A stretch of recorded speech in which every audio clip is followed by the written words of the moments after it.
Благодарам на прашањето. Првин да го повториме нашиот став дека неколку министри ја лажеа јавност. Дека нема никакви лоши резултати, дека се е нормално во граници на нормалата, во делот на сите анализи кои што беа правени, меѓутоа видовме дека експертите и сите оние стручни анализи и податоци го покажуваат токму спротивното. И граѓаните тоа треба да го знаат, меѓутоа тоа уште една потврда дека одговорноста е пред се во владата и во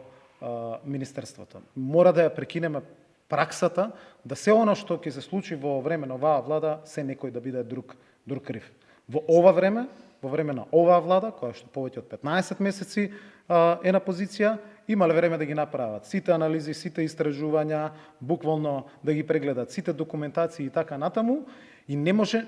некој друг центар да биде одговорен за сето она што ни се случува постојано. Затоа одговорноста, да повторам, е пред се кај министрите и СДСМ очекува нивни оставки, а очекуваме и дека обвинителството истрагата која што ја води ќе ја прошири, земајќи ги во предвид сите овие аспекти. Што се однесува до анализите во делот на почвата, секако да, тоа требаше и да биде направено. Зошто? Заради тоа што Трубарево е регион во кој што се произведува храна, земјоделски, и после една ваква хаварија која што ни се случи,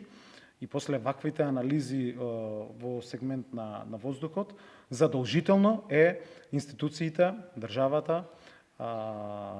министерствата и научните институции веднаш да ги направат неопходните анализи и на водата, неопходните анализи и на почвата, се со цел да ги знаеме и тие резултати, бидејќи ако оваа земјоделски регион од кој што се прехранува населението, регион во кој што се произведува и се продава храна, од таму граѓаните мора да бидат сигурни и безбедни, да ги знаат точните информации и да точно се утврди дали има контаминации во делот на резултатите кои што ќе ги добиеме и од водата и од почвата, се со цел сите да бидат сигурни и безбедни во тој поглед. Нема нешто побитно во моментот од токму правилните и точните информации, се со цел, како што кажавме, ако станува збор за земјоделски регион во кој што се произведува храна, сите граѓани треба да ги знаат точните информации и овие анализи час поскоро треба да бидат направени и сопштени.